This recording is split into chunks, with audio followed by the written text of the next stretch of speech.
যে ব্যক্তি সামনে দোষ বলে পিছনে দোষ বলে প্রত্যেক ওই ব্যক্তির জন্য ধ্বংস।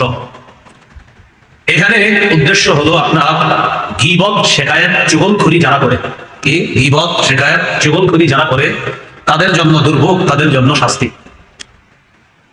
গীবত যারা মানুষের পরনিন্দা করে, আড়ালে দোষ বলে বেড়ায়, অনুপস্থিতিতে আরেকজনের দোষ বলে, এখানে লোকটা নাই তার দোষ আপনাদের কাছে আমি বলা, এটা ভয়ঙ্কর অপরাধ।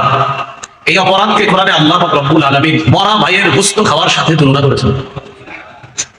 সূরা হুজুরাতের 12 নম্বর আয়াতে আল্লাহ বলেন, ওয়ালা ইয়াগতাব বা'দুকুম বা'দা, তোমাদের একজন আরেকজনের গীবত যেন না করে।